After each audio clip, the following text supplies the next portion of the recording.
Olá, nosso quarto capítulo é um capítulo que vai tratar sobre o desenvolvimento do sistema nervoso central ao longo da história de vida do organismo. Nós temos que pensar sempre no organismo primitivo, lá o organismo nascendo, o bebezinho recém-nascido. Quais são os principais eventos que vão pontuar o desenvolvimento neural logo após o nascimento? O hipotálamo é uma estrutura muito central no entendimento do desenvolvimento. Por quê? Porque à medida em que ele ativa a hipófise e a hipófise ativa as gônadas, um conjunto de hormônios, os hormônios masculinizantes no caso dos meninos e feminilizantes no caso das meninas, também são produzidos em maior quantidade. Para quê? Para que nós tenhamos cérebros masculinos e cérebros femininos. Isso é muito importante pontuar. O hipotálamo ativando essa estrutura hipófise-gônadas, automaticamente ele vai estar limitando o desenvolvimento do sistema nervoso. Logo após o nascimento do bebê, então, ocorre um processo chamado apoptose neural. A apoptose é uma morte celular programada. Então, aqueles neurônios do período intrauterino, que não são mais úteis, eles precisam morrer, para dar espaço, inclusive, para que outros neurônios possam emergir. Um conjunto de neurônios próximos aos ventrículos laterais no cérebro, eles precisam migrar para as áreas do córtex, para a casquinha, então, como nós nos referimos anteriormente, eles precisam migrar para essa casca para formar aquilo que nós chamamos de neurônios espelhos e as células estelares que nós vimos no exemplo do ratinho. Esses neurônios espelhos, quando eles não migram apropriadamente, inclusive, eles formam algumas dificuldades de aprendizagem, alguns comportamentos diferentes do que nós dizemos ser normais.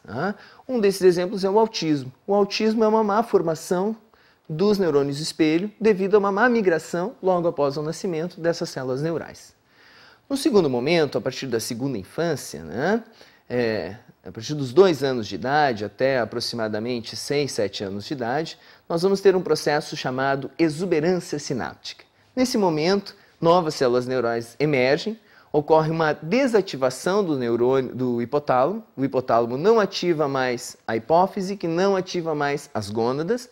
Por sua vez, não ocorre uma grande produção desses hormônios masculinizantes, que é a testosterona, e feminilizantes, os estrogênios, e, consequentemente, o cérebro tem agora condições de se proliferar tanto em número de neurônios, quanto em número de sinapses e a quantidade de conexões, então, entre um neurônio, uma célula nervosa e outra.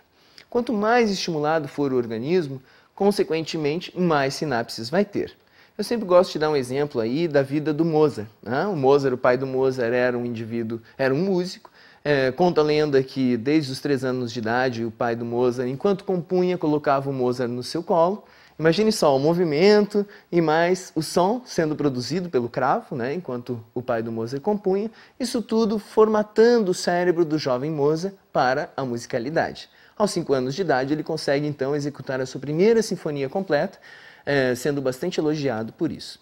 Então, essa grande estimulação para a musicalidade no cérebro do Mozart, que já tinha uma aptidão, inclusive genética, tendo em vista que ele tinha parentes musicistas na família, essa grande aptidão foi sendo bastante estimulada ao longo de toda a infância. O que acontece? Na adolescência, novamente o eixo hipotálamo, hipófise e gônadas é ativo. Isso faz com que ocorra um processo chamado poda neural.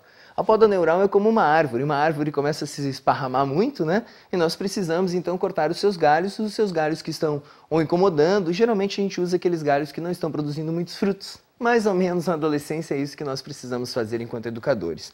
É possibilitar para este adolescente que ele execute que ele possa desenvolver aqueles neurônios que já foram mais utilizados ao longo de toda a infância. Então, se é a musicalidade, se é o futebol, se é a matemática, se é a linguagem, a literatura, as línguas.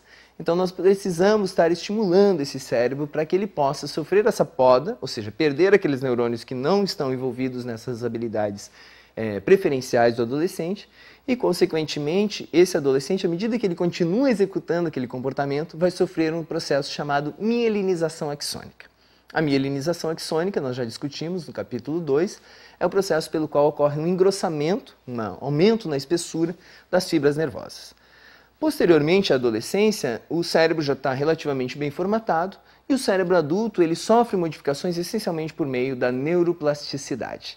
Então, nós temos aí uma viagem, digamos assim, ao longo da vida de um organismo, sempre lembrando que a partir dos 27 anos de idade, já começa a acontecer uma perda acentuada de neurônios, ou seja, a neurodegeneração ela começa a ser mais forte, mas um cérebro, por mais paradigmático que pareça, ele só se torna adulto mesmo, principalmente as regiões do córtex pré-frontal, de tomada de decisões, de enriquecimento das experiências emocionais, ele só se torna adulto aos 30 anos de idade. Então a adolescência, ela essencialmente vai até os 30 anos de idade. É claro que certas pessoas moram com os pais a vida inteira, não são colocados a resolver problemas, né, de natureza moral ou de natureza profissional, automaticamente esse cérebro vai se demorar muito mais para se tornar adulto do que um cérebro bastante estimulado. Então é importante isso, que nós tenhamos em mente, que nós precisamos estimular os nossos bebezinhos, depois as nossas crianças e estimular os nossos adolescentes, mas de forma específica. Para exemplificar isso de uma forma mais interessante é o comportamento de brincadeira na infância. Por que a brincadeira? A brincadeira é uma maneira inespecífica de estimular a mente. Você não brinca de médico para se tornar um médico, ou você não brinca de lutinha, por exemplo, para se tornar um pugilista. Você brinca porque brinca. Então, a brincadeira é uma função em si, e isso estimula amplas áreas do cérebro, não apenas aquelas relacionadas a uma ou outra atividade. A brincadeira é importantíssima na infância justamente por isso, porque tu não sabe ainda o que essa criança vai se tornar, se ela vai ser um médico, um gari, um professor, um engenheiro, você não sabe o que essa criança vai ser. Então, como você não sabe, não tem como nós direcionarmos. Isso é importante até para que nós não cerceamos a habilidade dessas crianças futuras e as preferências que ela pode vir a ter durante a adolescência. Então, esse nosso quarto capítulo é importantíssimo devido à estruturação do sistema nervoso ao longo da vida do organismo.